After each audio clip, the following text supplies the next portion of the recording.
Hello guys, कैसे हैं आप लोग। आपका स्वागत है वैदिक शिक्षा फार्मेसी मेक इट पॉसिबल पे। तो आज का हमारा जो लेक्चर है वो है फ्री रेडिकल्स के बारे में। जी हाँ, हम पढ़ने वाले हैं फ्री रेडिकल्स के बारे में। और हम हमारा ये जो हमारा नेक्स्ट टॉपिक है ऑर्गेनिक केमिस्ट्री का। जी हाँ, अब हमारा नेक्स्ट टॉपिक आने जा रहा है आपके सामने ऑर्गेनिक केमिस्ट्री के ऊपर। ऑर्गेनिक केमिस्ट्री का ये टॉपिक फ्री रेडिकल आपके बहुत से डाउट क्लियर कर देगा, बहुत से कॉन्सेप्ट क्लियर कर देगा। और जो कि हमारे लास्ट लेक्चर कार्बोकेटायंस जो हमने ख़त्म किए हैं, उसके बाद हमारा नेक्स्ट आता है फ्री रेडिकल्स के बारे में, जो कि रिएक्शन मैकेनिज़्म का सेकंड पार्ट होता है। तो चलिए बढ़ते रहिए हमारे साथ शिक्षा फार्मेसी मेक इट पॉसिबल पे।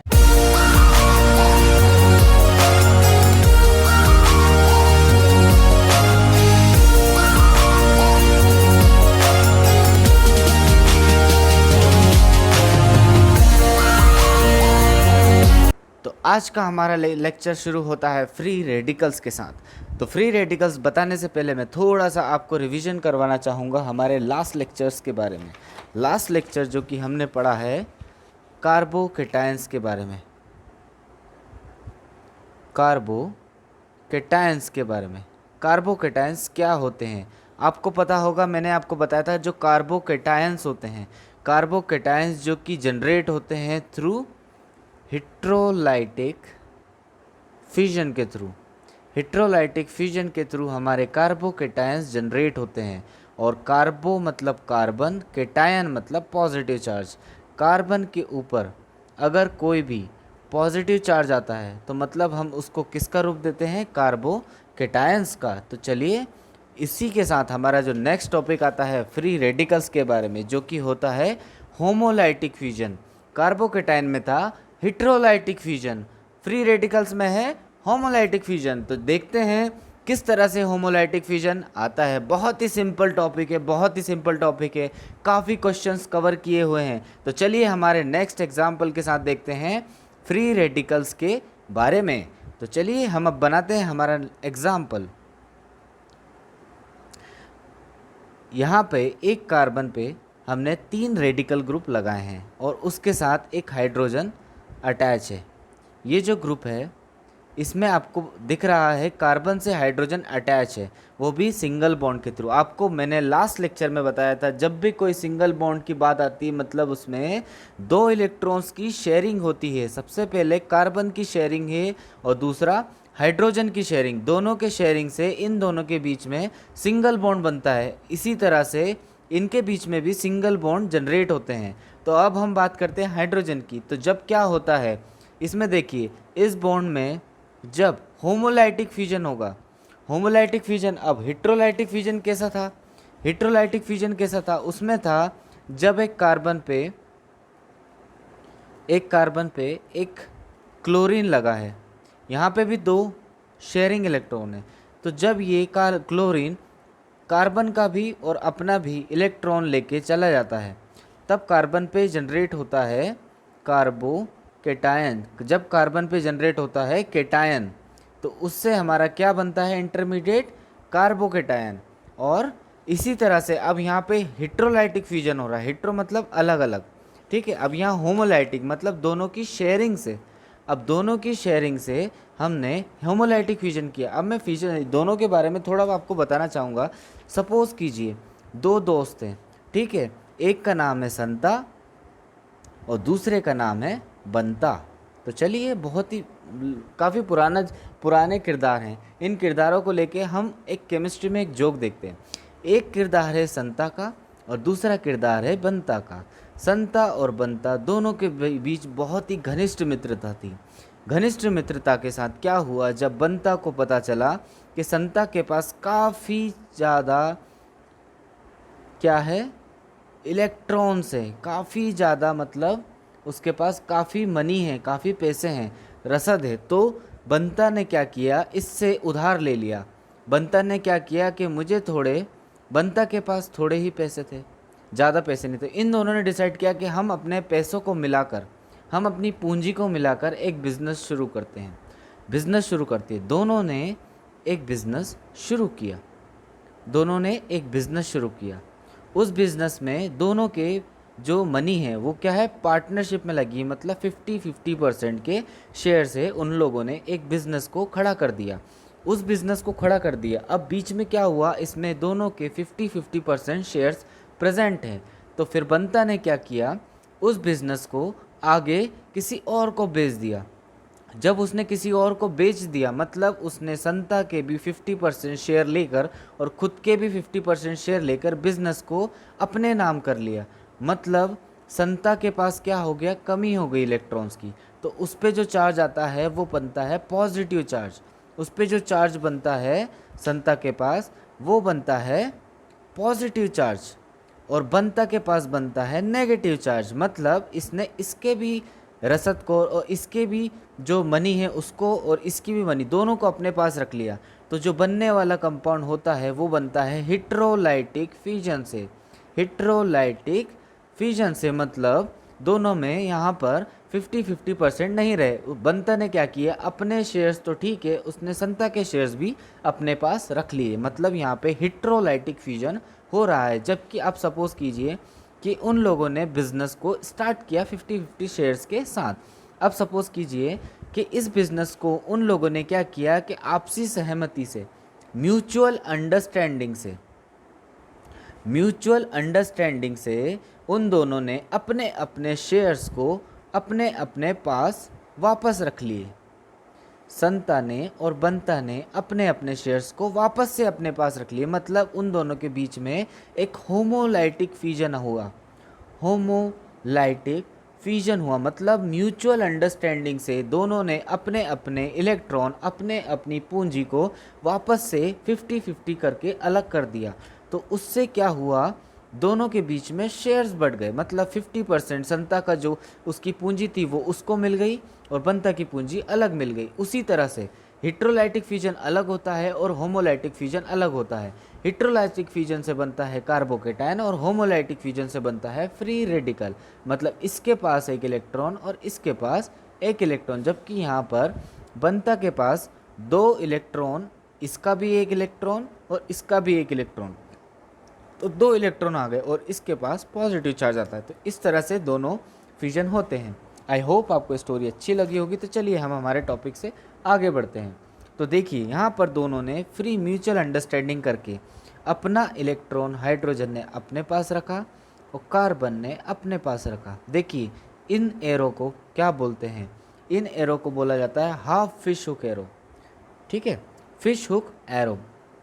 ये जो एरो होता है वो क्या होता है, फुल फिश एरो। ये होता है हाफ फिश एरो। तो जब भी बात आती है कि हाफ फिश एरो किस में आता है, तो वो आता है फ्री रेडिकल्स में। कई बार क्वेश्चन आ चुका है, इसलिए छोटे छोटे क्वेश्चन से यहीं से कवर होते हैं। तो देखते चलिए, कार्बन ने अपना इलेक्ट्रॉन अपने पास रख लिया, हाइड्रोजन ने अपना इलेक्ट्रॉन अपने पास रख लिया। तो जो बनने वाला जो कंपाउंड है, बनने वाला कंपाउंड क्या बना, देखिए ज़रा ध्यान से देखिए।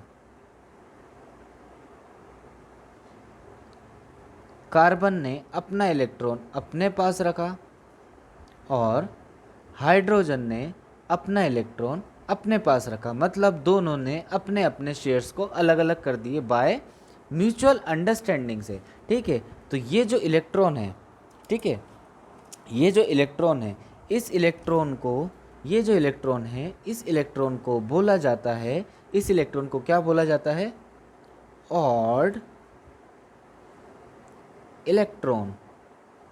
इसको बोला जाता है ऑड इलेक्ट्रॉन। ऑड इलेक्ट्रॉन इसको हम बोल सकते हैं। और दूसरा जो होता है इसी को हम बोलते हैं, इसी को और क्या बोलते हैं, अनपेयर्ड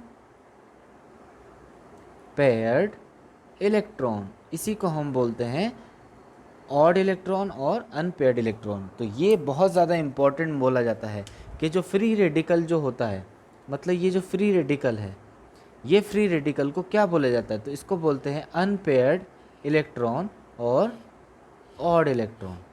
ठीक है, तो हमने इसको हाईलाइट किया है, ध्यान देने वाली बात है। एक ये होता है हमारा होमोलाइटिक फ्यूजन। होमोलाइटिक फ्यूजन यहाँ से भी कई बार क्वेश्चन, देखिए आपके सामने ही हाईलाइट कर रहा हूँ मैं, मतलब ये ज़्यादा इम्पोर्टेंट है। फ्री रेडिकल्स में क्या होता है, होमोलाइटिक फ्यूजन होता है। और होमोलाइटिक फ्यूजन इस तरह से होता है जब कार्बन और हाइड्रोजन के बीच में म्यूचुअल अंडरस्टैंडिंग से दोनों आधे आधे एरो, एक कार्बन का अपने पास हाइड्रोजन का अपने पास होता है, तब फ्री रेडिकल्स जनरेट होते हैं। तो ध्यान देने वाली बात है, इसकी डिटेल्स हम आगे पढ़ेंगे। तो चलिए हम हमारा लेक्चर्स को आगे बढ़ाते हैं। अब देखिए, ये जो बनने वाला जो कंपाउंड है, ये बनने वाला जो कंपाउंड है, इसको हम बोलते हैं कार्बन, इसको हम बोलते हैं कार्बन फ्री रेडिकल, इसको हम बोलते हैं कार्बन फ्री रेडिकल। ठीक है, तो चलिए अब यहाँ पर देखते हैं। अब ये देखिए, अगर हम इसकी बात करते हैं, ये जो हमारा कंपाउंड है, ये जो हमारी मॉलिक्यूल है, स्ट्रक्चर है ये, उसका अगर हम इलेक्ट्रॉनिक कॉन्फ़िगरेशन देखते हैं इस कार्बन के रिस्पेक्ट में, इस कार्बन के रिस्पेक्ट में अगर हम इसका इलेक्ट्रॉनिक कॉन्फ़िगरेशन देखते हैं, तो ये देखिए इसकी आउटर शेल है। आउटर शेल में क्या होता है, 2s और 2p। कार्बन के पास आउटर शेल में एक्साइटेड स्टेट में 4 सिंगल इलेक्ट्रॉन होते हैं। देखिए ये कार्बन के 1 2 3 और 4 सिंगल इलेक्ट्रॉन है, जबकि इसमें क्या किया, एक एक बॉन्ड शेयर एक तीनों आर के साथ और एक एच के साथ किया। देखिए आर का एक इलेक्ट्रॉन, ये दोनों आर के एक इलेक्ट्रॉन, ये हाइड्रोजन का एक इलेक्ट्रॉन, जिसके कारण क्या होता है, इसका आउटर शेल कंप्लीट होता है और इसने अपना ऑक्टेट पूरा किया। इसने अपना ऑक्टेट पूरा किया मतलब ये स्टेबल हो गया। अब यहाँ पे देखिए, इसने अपने इलेक्ट्रॉनिक कॉन्फ़िगरेशन में क्या किया, स्टेबल कर लिया। जब इसका होमोलाइटिक फ्यूजन हुआ, जब इसका होमोलाइटिक फ्यूजन हुआ, होमोलाइटिक फ्यूजन से क्या हुआ, ये कन्वर्ट हो गया हमारे फ्री रेडिकल के रूप में। ये हमारा कन्वर्ट हो गया किसके रूप में, फ्री रेडिकल के रूप में कन्वर्ट हुआ। तो अब इसका अगर हम इलेक्ट्रॉनिक कॉन्फ़िगरेशन देखते हैं, तो देखिए इसके आउटर शेल में वही सिंगल इलेक्ट्रॉन कार्बन के 4 इलेक्ट्रॉन, ये इलेक्ट्रॉन और ये इलेक्ट्रॉन, ये चारों इलेक्ट्रॉन कार्बन के हैं, जबकि यहाँ पर सिर्फ 3 ही आर बचे हैं, 1 2 और 3। तो तीनों ने अपने अपने एक एक इलेक्ट्रॉन इनको शेयर कर दी, जबकि इसके पास बचा एक सिंगल अनपेयर्ड इलेक्ट्रॉन। तो हम बोलते हैं इसी को अनपेयर्ड इलेक्ट्रॉन या ऑड इलेक्ट्रॉन। इस तरह से हम इलेक्ट्रॉनिक कॉन्फ़िगरेशन से भी इसको समझा सकते हैं कि इसका कैरेक्टर क्या होता है। अब हम इसकी प्रॉपर्टीज़ के बारे में पढ़ेंगे कि फ्री रेडिकल्स एक्चुअल में किस तरह के कैरेक्टर्स को बताते हैं। चलिए अब हम हमारी प्रॉपर्टीज़ के बारे में देखते हैं। Properties of free radicals, properties of free radicals. तो देखिए फ्री रेडिकल्स क्या होते हैं, इसका शेप ये किस तरह से होते हैं, ट्राईवैलेंट कैरेक्टर्स शो करते हैं। ये क्या करते हैं, ट्राईवैलेंट कैरेक्टर शो करते हैं, ट्राईवैलेंट कैरेक्टर शो करते हैं। उसके बाद इन पे क्या होता है, ये होते हैं न्यूट्रल चार्ज स्पीसीज़। ये न्यूट्रल चार्ज स्पीसीज़ होते हैं। आपको पता है, मैंने अभी बताया था, हैविंग ऑड इलेक्ट्रॉन और अनपेयर्ड इलेक्ट्रॉन, ऑड इलेक्ट्रॉन और अनपेयर्ड इलेक्ट्रॉन इसमें होते हैं। अब आपको भी पता है, जब कोई भी अनपेयर्ड और ऑड इलेक्ट्रॉन होगा मतलब उस पर कौन सा कैरेक्टर शो होगा, पैरा मैग्नेटिक कैरेक्टर। कौन सा शो कैरेक्टर होगा, पैरा मैग्नेटिक कैरेक्टर। और अगर जहाँ पे पेयर्ड इलेक्ट्रॉन होते हैं वहाँ पे कौन सा कैरेक्टर शो होता है, डाईमैग्नेटिक कैरेक्टर। ठीक है, अब देखिए यहाँ पे ट्राईवैलेंट स्पीसीज़ है, मतलब हमने इसका स्ट्रक्चर कुछ इस तरह से बनाया, इसका स्ट्रक्चर कुछ इस तरह से बना, मतलब ये sp2 हाइब्रिडाइजेशन शो करता है, sp2 हाइब्रिडाइजेशन शो करता है। और सबसे ज़्यादा इम्पॉर्टेंट बात, इसका शेप कैसा होता है, इसका शेप होता है ट्राइगोनल प्लैनर। इसका शेप कैसा होता है, ट्राइगोनल प्लैनर इसका शेप होता है। अगर आप नोट्स बना रहे हैं तो इसको बिल्कुल ज़्यादा, बहुत ही ज़्यादा इम्पोर्टेंट है, हाईलाइट कर लीजिए। इसका शेप होता है ट्राइगोनल, इसको बिल्कुल डार्क कर लीजिए, प्लैनर शेप इसका होता है। ठीक है, तो ये इसका स्ट्रक्चर है फ्री रेडिकल्स का। ये देखिए हमारे साथ, ये इसका स्ट्रक्चर है, इस तरह से इसका मॉलिक्यूलर स्ट्रक्चर बनाते हैं। और ये इसकी प्रॉपर्टीज़ हैं, फ्री रेडिकल्स की प्रॉपर्टीज़। तो ये बहुत ज़्यादा इंपॉर्टेंट प्रॉपर्टीज़ है। तो हमने फ्री रेडिकल्स के बारे में इंट्रो पढ़ लिया। अब हम इसके बारे में आगे पढ़ते हैं कि ये इसका फॉर्मेशन किस तरह से होता है। तो देखिए अब हम पढ़ने वाले हैं फ्री रेडिकल्स का फॉर्मेशन कैसे होता है। तो जो फ्री रेडिकल का फॉर्मेशन होता है वो कुछ स्पेसिफिक कारणों से होता है, स्पेसिफिक कारणों से होता है। वो किस तरह के कारण होते हैं, वो इस तरह के कारण होते हैं कि उसमें प्रेजेंस होती है किसकी, यूवी लाइट की। उसमें किसकी प्रेजेंस होती है, सबसे पहले यूवी लाइट की प्रेजेंस होती है। देखिए यूवी लाइट की प्रेजेंस में, दूसरा पेरोक्साइड की प्रेजेंस में, तीसरा इलेक्ट्रोलाइसिस अगर हो, अगर किसी इलेक्ट्रिसिटी या हम इलेक्ट्रोकेमिकल रिएक्शंस लगा रहे हैं वो हो, या जब हम उसको हाई टेम्परेचर देते हैं तब। इस कंडीशन में, इन कंडीशंस में फर्क जो हमारे फ्री रेडिकल्स होते हैं उसमें उसका फॉर्मेशन होता है। वो किस तरह से होता है अब हम एग्जाम्पल के साथ देखते हैं, तो बने रहिए हमारे साथ, हम आगे चलते हैं। अब हम कुछ एग्जाम्पल्स देखते हैं किस तरह से। सपोज़ कीजिए कि आपके सामने एक मॉलिक्यूल है Cl, इसको हम इस तरह से लिखते हैं Cl2 क्लोराइड। ये एक मॉलिक्यूल है। इस मॉलिक्यूल को मैंने ओपन करके इस तरह से लिखा है Cl बॉन्ड Cl। अगर मैं इसको यूवी लाइट की प्रेजेंस दूँ, अगर इसकी रिएक्शन में यूवी लाइट की प्रेजेंस में कराता हूँ, तो जो बनने वाला प्रोडक्ट होगा वो होगा 2Cl फ्री रेडिकल। देखिए यहाँ पर क्या हो रहा है, ये जो बॉन्ड है वो यूवी लाइट की प्रेजेंस में यहाँ पे इस तरह से टूट जाएगा, होमोलाइटिक फ्यूजन। तो जो बनने वाला होगा वो क्या बनेगा, 2Cl फ्री रेडिकल। ठीक है, तो ये एक एग्जाम्पल हो गया आपके सामने। अब हम देखेंगे कि कुछ जो हमारे जैसे फ्री रेडिकल, सपोज कीजिए बहुत सारी रिएक्शन में फ्री रेडिकल से ही रिएक्शन करवानी पड़ती है, तो वो इकोनॉमिक रिएक्शन होती है और एनवायरमेंटल फ्रेंडली होती है। लेकिन कुछ रिएक्शंस ये होती हैं जिनमें अनएक्सपेक्टेड फ्री रेडिकल्स बन जाते हैं, लेकिन हमें वो बनने नहीं देना, तो उसके लिए हम कुछ इनहिबिटर्स यूज़ करते हैं। उसके लिए हम क्या यूज़ करते हैं, कुछ इनहिबिटर्स यूज़ करते हैं। कुछ इनहिबिटर्स होते हैं जो कि फ्री रेडिकल्स को बनने से रोकते हैं। तो बिल्कुल मतलब बहुत ज़्यादा इम्पॉर्टेंट है। एक अपन इधर साइड में लिख लेते हैं नोट लिख के, ठीक है, इधर इम्पोर्टेंट सा कि जो हमारे फ्री रेडिकल इनहिबिटर होते हैं, यहाँ लिख सकते हैं अपन फ्री रेडिकल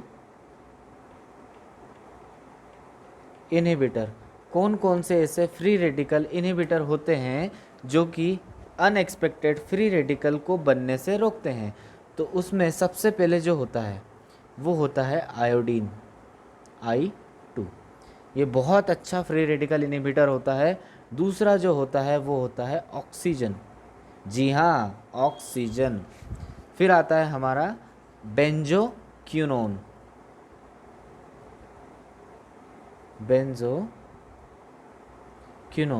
ये एक तरह का मॉलिक्यूल है जो कि फ्री रेडिकल्स को बनने से रोकता है। ये दिखने में कैसा होता है, ये दिखने में इस तरह के इसका स्ट्रक्चर होता है। ये देखिए बेंजो डबल बॉन्ड O, ऊपर और नीचे दोनों तरफ डबल बॉन्ड O होते हैं और उसका स्ट्रक्चर कुछ इस तरह से होता है। और जो हमारा नेक्स्ट होता है वो होता है हमारा डाई फिनाइल अमीन। जी हाँ, क्या होता है, डाईफिनाइल अमीन। ये हमारे कुछ हमने नोट करके इधर लिख लिया कि फ्री रेडिकल इनहिबिटर्स हमारे कौन कौन से होते हैं। ठीक है, तो चलिए अब हम हमारे नेक्स्ट टॉपिक की तरफ बढ़ते हैं। हम कुछ एग्जांपल आपको बहुत फेमस एग्जांपल है, बहुत ही फेमस टेक्निक है एक, जिसमें फ्री रेडिकल्स और कार्बोकेटायंस के बारे में, दोनों के बारे में बताया है, जिसमें बहुत ही हल्का सा डिफरेंस होता है। आपको सबको पता है सबसे फेमस रिएक्शन से, ठीक है, यहाँ लिख लेते हैं एग्जाम्पल। सबसे फेमस रिएक्शन से कौन सी है वो, अभी आप देख के समझ जाएंगे। तो चलिए बनाते हैं। तो ये देखिए रिएक्शंस, ध्यान से देखिए और याद कीजिए कि ये रिएक्शंस कौन सी है। जी हाँ, ये रिएक्शन बहुत ही फेमस रिएक्शन है। अगर यहाँ पर सपोज कीजिए, देखिए ये यहाँ पर एक डबल बॉन्ड एक कंपाउंड है, ठीक है, ये क्या है 1 2 3, ठीक है, ये है हमारा 1 2 3। सपोज कीजिए R की जगह अगर मैंने यहाँ पर मिथाइल लिया है, ठीक है, 1 2 3, तो ये जो हमारा होता है ये हमारा होता है प्रोप 1 इन 1 प्रोपीन। क्या होता है ये 1 प्रोपीन। अगर इसकी रिएक्शन में एसिडिक मीडियम, HBr एक एसिड है जो कि एक मीडियम प्रोवाइड करता है, एसिडिक मीडियम, तो जो हमारा बनने वाला जो कंपाउंड होगा, इंटरमीडिएट होगा, वो क्या बनेगा यहाँ पर RCH2 CH3 और यहाँ पे आता है हमारा फ्री ये कार्बोकेटायन। ठीक है, और उसी के साथ सेम रिएक्शन में ये बनता है RCH फ्री रेडिकल और CH3। तो अब आप मुझे ये बताइए कि ये जो रिएक्शन है ये बहुत ही जानी मानी रिएक्शन है, ये कौन सी है। कार्बोकेटायन जब बनता है, जब आपने सुना होगा, याद कीजिए, देखिए कार्बोकेटायन में क्या हो रहा है, यहाँ पे CH3 हो गया है और यहाँ पे पॉजिटिव हो गया है। यहाँ देखिए यहाँ CH2 है, मतलब एक HBr का एक H निकल कर यहाँ अटैच हो रहा है और यहाँ पे एक कार्बोकेटायन जनरेट कर रहा है। तो आपको याद होगा जब भी किसी भी स्टार्टिंग मटेरियल में डबल बॉन्ड है और उसकी रिएक्शन हम एसिडिक मीडियम में करवाते हैं, तो जो प्रोटोनेशन होता है वो प्रोटोनेशन होता है हमारे फर्स्ट कार्बन पे, और जो हमारा हेलोजिनेशन होता है वो उसके नेक्स्ट वाले कार्बन पर होता है, वो नेक्स्ट वाले कार्बन पर होता है। तो देखिए यहाँ पर क्या हो रहा है, प्रोटोनेशन हो रहा है यहाँ पर, और यहाँ पर क्या हो रहा है, ब्रोमिनेशन होने वाला है। ये इंटरमीडिएट कार्बोकेटायन बनता है, उसके बाद यहाँ पर ब्रोमीन अटैच हो जाता है। तो इसमें जो चेंजेस आते हैं, यहाँ पर जो फ्री रेडिकल बनता है, इसके डीप ना जाके मैं बिल्कुल शॉर्ट में बताता हूँ। यहाँ पर जो फ्री रेडिकल बनता है वो बनता है पर ऑक्साइड की प्रेजेंस में। इसी रिएक्शन में अगर मैंने पर ऑक्साइड डाल दिया तो वो फ्री रेडिकल बन जाता है, और अगर डायरेक्ट होने दिया तो कार्बोकेटायन बन जाता है। इस कौन सा पेरोक्साइड यूज़ करते हैं, उस पेरोक्साइड का नाम होता है बेंजोइल पर ऑक्साइड। बेंजोइल पर ऑक्साइड इसमें यूज़ करते हैं, तब जाके ये फ्री रेडिकल बनता है। तो आपको याद तो आ गया होगा, ये रिएक्शन बहुत ही जानी मानी है जिसका नाम है मार्कोनिकॉफ रिएक्शन। मार्कोनिक ऑफ रिएक्शन, ये हमारा एग्जाम्पल है मार्कोनिक ऑफ रिएक्शंस का, जिसमें कार्बोकेटायन इंटरमीडिएट होता है। और फ्री रेडिकल कब बनता है, वो बनता है हमारा एंटी मार्कोनिक ऑफ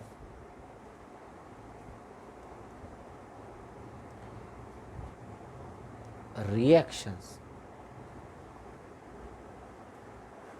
बस इतना ही डिफरेंस होता है दोनों में।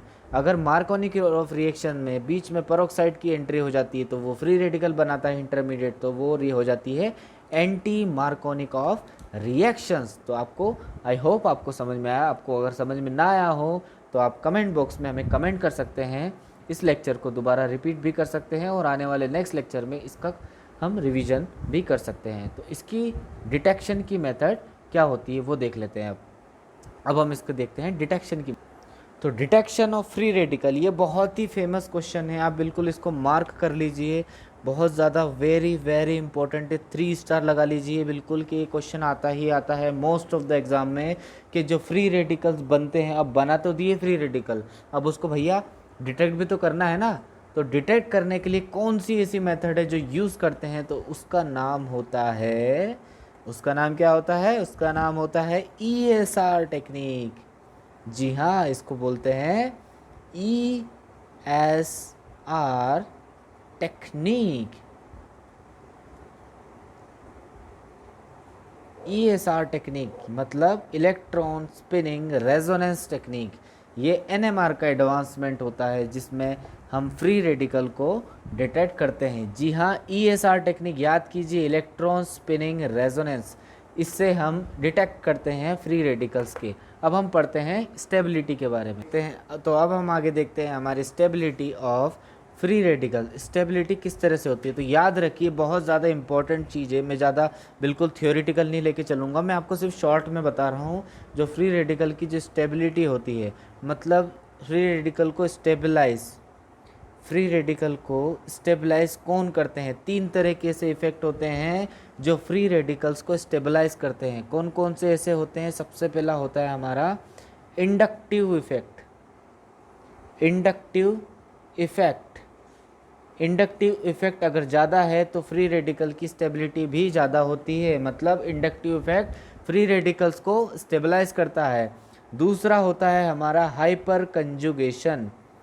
हाइपर कंजुगेशन, जी हाँ, हाइपर कंजुगेशन भी फ्री रेडिकल्स की स्टेबिलिटी को बढ़ाता है, मतलब स्टेबलाइज करता है। हाइपर कंजुगेशंस को हम बोलते हैं no bond resonance, no bond resonance और बेकर नेथन।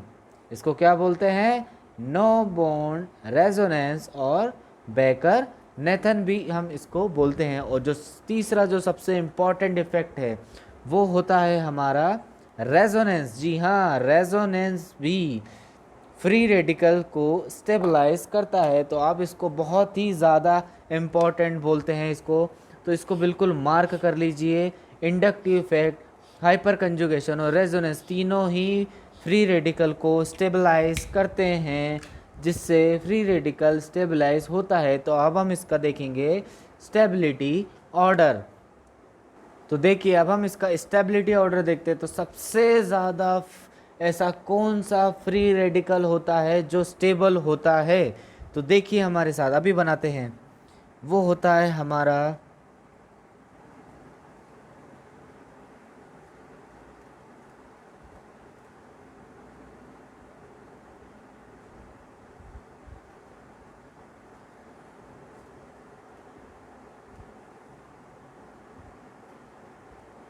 देखिए अभी मैंने थोड़ी देर पहले आपको बताया था कि जो फ्री रेडिकल्स होते हैं उसको सबसे ज़्यादा स्टेबलाइज कौन करता है?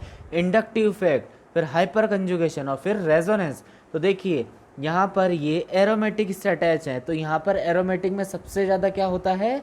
सबसे ज़्यादा रेजोनेंस होता है, मतलब ये सबसे ज़्यादा स्टेबल, सबसे ही ज़्यादा स्टेबल फ्री रेडिकल होता है, जिसका नाम होता है try phenyl methyl, triphenyl methyl free radical. ये सबसे ही ज़्यादा स्टेबल फ्री रेडिकल होता है। उसके बाद स्टेबिलिटी ऑर्डर में किसका नंबर आता है? तो उसका नंबर आता है, जब ये ट्राइफिनाइल है तो फिर नेक्स्ट क्या होगा? डाइफिनाइल। जी हाँ, फिर होता है हमारा डाइफिनाइल।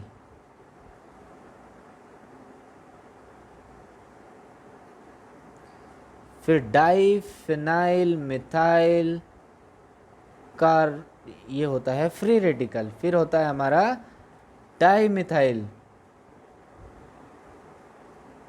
फिर नेक्स्ट आता है हमारा, नेक्स्ट क्या आता है?